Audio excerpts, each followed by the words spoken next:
तो दोस्तों कैसे हो। आज हम फिर कुछ रैंडम शॉट्स को रॉन्ग प्रूफ करने वाले हैं जिनके अंदर गोकू को उसके सामने वाले ओपोनेंट से वीक शो किया गया है। तो हम बेसिकली उनके इन्हीं क्लेम्स को डिबंक करेंगे। तो ज्यादा टाइम वेस्ट नहीं करते हैं और इस वीडियो को स्टार्ट करते हैं। तो एक तरफ हमारा One Punch Man Saitama caped body, दूसरी तरफ Son Goku strongest warrior of Earth. इन दोनों की फाइट सबसे ज्यादा एंटिसिपेट करी जाती है एनिमे फैंस के अंदर। इन दोनों में से स्ट्रॉन्ग कौन है, और इतने सारे लोगों ने कमेंट किया मेरी वीडियोस पे Goku versus Saitama, Goku versus Saitama. भाई क्या होगा, कौन जीतेगा, किसी की इतनी ज्यादा पावर्स है। एक तरफ वन पंच मैन, एक तरफ ये। तो सुनो, जो गोकू है वो एक लिटरल गॉड है। मैं उसकी पावर स्केल की बात नहीं कर रहा। गोकू लिटरल गॉड बन जाता है जैसे तब वो अचीव करता है सुपर सेन गॉड, और उसके बाद अल्ट्रा इंस्टिंक्ट। ये वही टेक्निक और फॉर्म है जिसको लिटरली गॉड और एंजल्स मल्टीवर्सेस के रिकॉग्नाइज करते हैं। इस फॉर्म को भाई खड़े होकर रिस्पेक्ट देते कि काफी इंप्रेसिव है। अब तुम बोलोगे भाई कैसे पॉसिबल है कि साइटामा ऐसे इस मॉन्स्टर से लड़ पाएगा स्ट्रेंथ में, और इवन क्लोज भी आ पाएगा। तो देखो, इतनी जल्दी नहीं है। सबसे पहले हम बात करते हैं साइटामा की भी। साइटामा भी फाइट करता है एक यूनिवर्सल थ्रेट से, और कह सकते हैं कि इजीली उसे हरा भी देता है। अब उसकी फाइट होती है हीरो हंटर अवेकन्ड गारो के साथ, जो लिटरली एक कॉस्मिक फेयरमॉस है। वो गारो के साथ फाइट कर रहा था, वो आउटग्रो करता जा रहा था गारो को। गारो की ऐसे बढ़ रही है, साइटामा की स्ट्रेंथ ऐसे बढ़ रही है। तो देखो, मैं पहले ही बोल देता हूँ, अगर एनटीसी भाई ने अल्ट्रा इंस्टिंक्ट को multiversal level in the sense of power scaling बोला है तो नहीं, वो मल्टीवर्सल नहीं है। वो एक्चुअल में आउटवर्सल से हाई आउटवर्सल प्लस लेवल की टेक्निक या फॉर्म है। और वो कैसे आउटवर्सल है, इसके आई गेस मैं कुछ प्रूफ्स अपनी लास्ट वीडियो में ऑलरेडी शो कर चुका हूँ, एंड मैं मल्टीपल वीडियोस में ये प्रूफ्स शो करता रहता हूँ, जो कि ये प्रूव कर देते हैं कि अदर वर्ल्ड, जो कि बेसिकली यूनिवर्स 7 का ही एक रिल्म है, उसके अंदर टाइम एंड स्पेस का कॉन्सेप्ट एग्जिस्ट ही नहीं करता।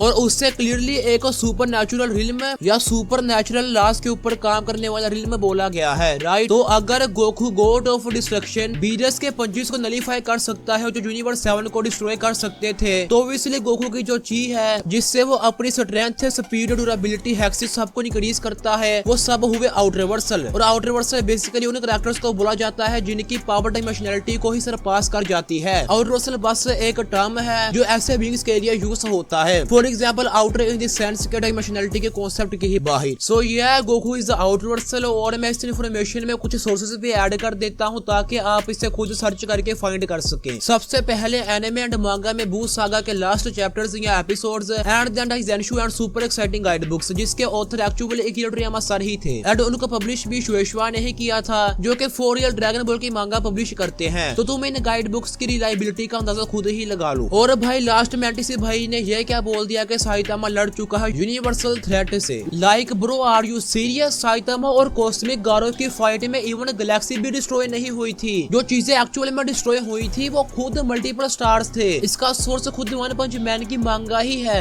मेरे को काफी सारे लोगों ने पूछा है गोकू वर्सेस शिनरा। तो देखो, शिनरा अपनी पीक फॉर्म के अंदर ह्यूमन ही नहीं बचता, गॉड क्रिएटर नेक्स्ट लेवल पे चला जाता है। वो शिनरा बांशोमैन में वो बंदा रीराइट कर सकता है रियलिटी को ही। वो कंट्रोल कर रहा है लाइफ को, डेथ को, टाइम को, स्पेस को, कॉज़ैलिटी को, और इवन बंदों की मेमोरीज को। वो मरे हुए को जिंदा कर सकता है, टाइमलाइंस को स्प्लिट कर सकता है, उन इवेंट्स को अंडू कर सकता है जो अभी तक हुए भी नहीं है। अब बात करते हैं गोकू की। तो obviously without a doubt Goku is insanely strong. उसका अल्ट्रा इंस्टिंक्ट, उसका मास्टर अल्ट्रा इंस्टिंक्ट, उसका ट्रू अल्ट्रा इंस्टिंक्ट उसे बहुत बहुत इमेंस पावर्स देती हैं। लेकिन जो उसकी स्ट्रेंथ है ना, वो लॉजिक के अंदर आती है। उसकी स्पीड, उसकी रिएक्शन, उसकी एनर्जी, ये सब बाउंड है। गोकू ऑब्वियसली एंजल्स के साथ लड़ सकता है और मिड बैटल के अंदर बहुत अच्छे से अडेप्ट कर सकता है, लेकिन शिनरा के सामने ये सब मैटर ही नहीं करता भाई। जैसे ही गोकू ने मुक्का मारा, शिनरा ने टाइमलाइन ही चेंज कर दी। ऐसी टाइमलाइन बना दी जिसमें गोकू है ही नहीं। जाओ, इवन अगर गोकू लैंड भी कर जाता है, जिसका चांस है ही नहीं, तो शिनरा रिजरेक्ट कर सकता है, रिवाइंड कर सकता है, उसके हिट को ही रीराइट कर सकता है। तो ये कोई वर्सेस बैटल नहीं है, it is one side massacre. तो एक और एनटीसी भाई का शॉट आ गया। तो बेसिकली एनटीसी भाई ने इस शॉट में शिनरा के हेक्सिस एक्सप्लेन किए हैं। तो मेरा काम ये प्रूव करना है कि गोकू के ऊपर शिनरा के हेक्सिस वर्क नहीं कर सकते। तो सबसे पहले ये देख लो कि शिनरा के पास कोई ऐसा प्रूफ नहीं है कि वो डायमेंशनलिटी के बियॉन्ड पावर्स रखता है, एंड अगर है भी तो वो एनटीसी भाई को प्रूव करना पड़ेगा। एंड अगर हम गोकू को देखें तो मैंने ऑलरेडी एक एविडेंस दे रखा है गोकू के आउटवर्सल होने का, यानी बियॉन्ड डायमेंशनल ची रखने का। तो इजिली पावर में गोकू फार फार अबव है शिनरा के। लेकिन अब मैं आपको हेक्सिस का बता देता हूँ। तो पहले हम लोग ये देख लेते हैं कि जब भी हम किसी दो कैरेक्टर्स को कंपेयर करते हैं तो हम उनके यूनिवर्सल एनर्जी सिस्टम को सेम कर देते हैं। फॉर एग्जाम्पल सोलर लेवलिंग के अंदर यूनिवर्सल एनर्जी सिस्टम में माना है एंड ड्रैगन बॉल का ची। तो जब भी गोकू वर्सेस जिनू की फाइट होगी तो दोनों का यूनिवर्सल एनर्जी सिस्टम सिस्टम एक हो जाएगा। ये rule among all power scalars agreed upon है। तो ये चीज कंफर्म करने के बाद अब मैं ये बता देता हूँ कि शिंद्रा के जितने भी हेक्सेस हैं वो गोकू के ऊपर उसके ची के वजह से वर्क नहीं करने वाले, क्योंकि दोनों का यूनिवर्सल एनर्जी सिस्टम सेम है एंड गोकू के पास आउटवर्सल ची है। तो अगर हम बात करें गोकू की खुद की बॉडी के ऊपर वर्क होने वाली हेक्सेस की like mind manipulation and many mode, तो वो गोकू के ऊपर बिल्कुल भी वर्क नहीं करेंगी, क्योंकि गोकू के अंदर आउटवर्सल ची है। एंड अगर हम बात करें टाइम मैनिपुलेशन, प्लॉट मैनिपुलेशन या फिर टाइमलाइन ही चेंज कर देना जैसे कि एनटीसी भाई ने बोला था, तो ये होती है वो हेक्सेस जो सामने वाले पर्सन को इफेक्ट नहीं करती, वो डायरेक्ट एनवायरनमेंट को इफेक्ट करती हैं। तो अगर गोकू का ओपोनेंट टाइम को कितना भी मैनिपुलेट कर ले, गोकू को तो उसका इफेक्ट ही नहीं होगा। वाई? क्योंकि गोकू ऑलरेडी अपने अंदर ऐसी पावर लेकर बैठा है जो ऑलरेडी टाइम एंड स्पेस के बियॉन्ड है। एंड रही बात टाइमलाइन चेंज करने की, तो टाइमलाइन शिंद्रा चेंज ही कैसे करेगा जिससे टाइमलाइन में ही फाइट कर रहा हो। जब भी शिंद्रा टाइमलाइन चेंज करने की कोशिश करेगा उसे ऑब्वियसली आउटवर्सल पावर चाहिए होगी। वाई? क्योंकि उस टाइमलाइन के अंदर गोकू पहले से ही आउटवर्सल पावर लेकर बैठा है। एंड एनटीसी भाई ने एक और बात बोली थी कि गोकू की पावर्स लॉजिक के अंदर आती हैं। तो भाई एक बात बताओ, गोकू टाइम के कॉन्सेप्ट से भी फास्ट मूव कर सकता है, तो ये कौन सा लॉजिक हुआ भाई? मेन लॉजिक तब तक ब्रेक नहीं होता जब तक तुम 3 लॉज ऑफ थॉट को ही ब्रेक ना कर दो, जो कि इम्पॉसिबल है।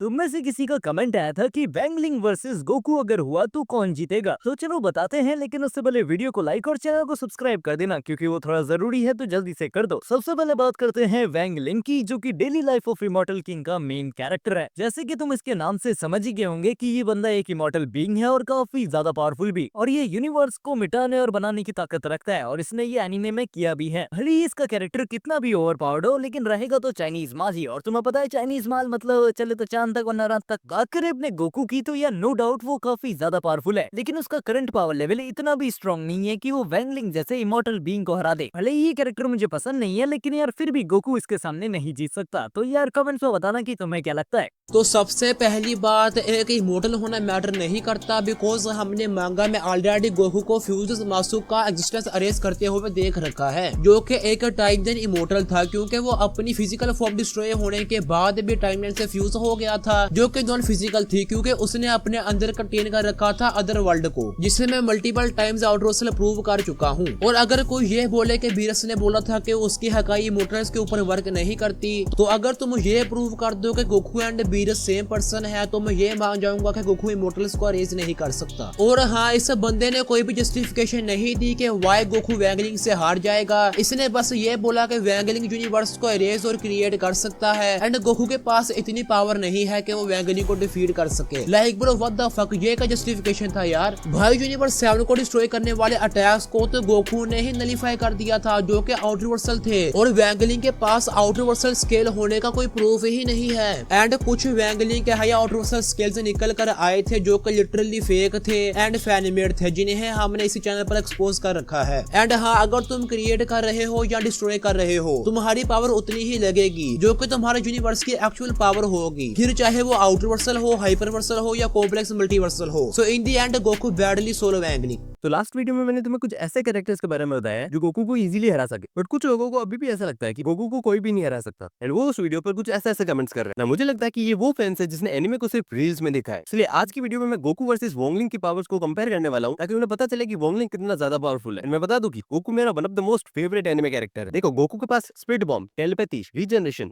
Super human strength and teleportation जैसी पावर्स है, जिससे वो प्लैनेट एंड स्टार्स को इजीली डिस्ट्रॉय कर सकता है। इवन सैयन सागा, जब गोकू सुपर सैयन में ट्रांसफॉर्म होता है, उसमें मून को डिस्ट्रॉय करने जितनी पावर आ जाती है। साथ ही गोकू अपने अल्ट्रा इंस्टिंक्ट फॉर्म में मल्टीपल प्लैनेट्स एंड इवन एक पूरी की पूरी गैलेक्सी को डिस्ट्रॉय कर सकता है, बट फिर भी वो वोंगलिंग को नहीं हरा सकता, क्योंकि वोंगलिंग इतना ज्यादा पावरफुल है कि वो अपनी 10% पावर्स का यूज करके भी पूरे के पूरे यूनिवर्स को डिस्ट्रॉय कर सकता है। एंड मैं बता दूं कि एक यूनिवर्स में 200 बिलियन से लेकर 2 ट्रिलियन गैलेक्सीज होती है, तो सोचो अगर वोंगलिंग अपनी 100% पावर का यूज करे तो क्या होगा। तो इस फाइट का कंक्लूजन ये है कि वोंगलिंग चाहे तो गोकू को चुटकियों में हरा दे। ताकि कमेंट में तुम अपना ओपिनियन बता सकते हैं।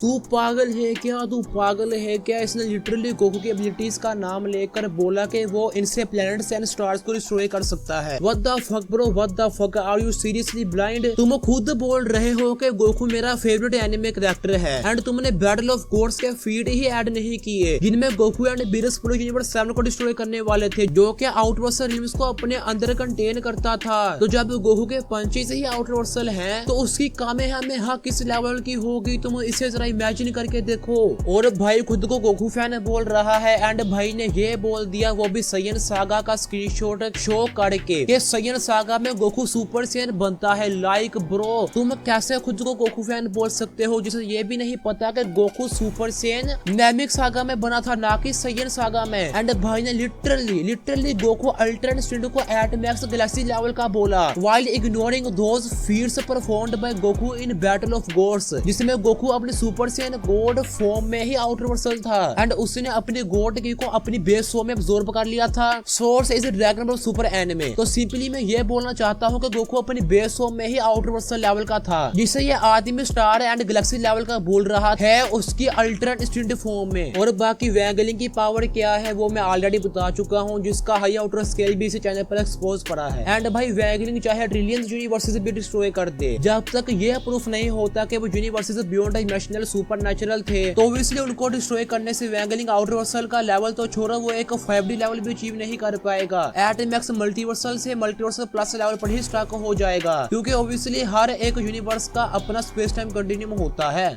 एक तरफ है सुपर सैयन गोकू और दूसरी तरफ है वन पंच मैन साइतामा। अगर ये दोनों टकराए तो कौन जीतेगा? गोकू की स्ट्रेंथ लिटरली गॉड लेवल है, अल्ट्रा इंस्टिंक्ट फॉर्म उसको डिवाइन स्पीड और डिस्ट्रक्टिव पावर देती है, लेकिन साइतामा का कॉन्सेप्ट ही है वन पंच। उसकी स्ट्रेंथ लिमिटलेस लगती है जिसमें वो किसी को भी एक पंच में खत्म कर देता है। स्पीड की बात करें तो गोकू ने लाइट स्पीड से भी ऊपर की बैटल्स में फाइट की है, उसका रिएक्शन टाइम इंसेन है। और वहीं दूसरी तरफ साइतामा की स्पीड फीट्स डायरेक्टली मेजर नहीं होते, लेकिन वो कैजुअली प्लेनेट लेवल थ्रेट्स से फास्टर दिखाया गया है। एबिलिटीज की बात करें तो गोकू के पास ट्रांसफॉर्मेशंस है, super Saiyan, god, ultra instinct, हर एक उसकी पावर को नेक्स्ट लेवल पे ले जाता है। और वहीं दूसरी तरफ साइतामा के पास कोई टेक्निक नहीं, बस ब्रूट फोर्स और स्टैमिना जो कभी खत्म नहीं होता। गोकू ने यूनिवर्स शैटरिंग अटैक सर्वाइव किए हैं और दूसरी तरफ साइतामा अभी तक कभी प्रॉपर्ली हर्ट नहीं हुआ। तुम्हारे हिसाब से कौन जीतेगा? कमेंट करो और बताओ। तो इस पार्ट को मैं ज्यादा लॉन्ग नहीं करना चाहता, इसके अंदर बस ये क्लेम किया गया है कि साइतामा की स्ट्रेंथ इनफिनाइट है या लिमिटलेस है, लेकिन इसे डिबंक करने से पहले मैं सिंपली ये बोलना चाहूंगा कि गोकू की स्पीड फास्टर देन लाइट नहीं है, वो टाइम के कॉन्सेप्ट के ही बियॉन्ड है आउट रिवर्सल ची की वजह से। वही चीज जिसका यूज करके गोकू अपनी strength, speed, durability and even हेक्सिस को यूज करता है। तो अगर हम बात करें साइतामा की इनफिनाइट या लिमिटलेस स्ट्रेंथ की, तो उससे मैंने ऑलरेडी अपने चैनल पर गोकू वर्सेस साइतामा वाली वीडियो में डिबंक कर रखा है। आई गेस मैं उस वीडियो को एंड स्क्रीन पर भी लगा दूंगा, तो आप वहां से भी देख सकते हैं। एंड इवन अगर साइतामा की स्ट्रेंथ इनफिनाइट भी हो तो वो एट मैक्स मल्टीवर्सल प्लस पर ही कैप करेगा, क्योंकि अगर तुम बिना प्रूफ दिए उसे 5D या आउट रिवर्सल बोलोगे इन दी बेसिक्स ऑफ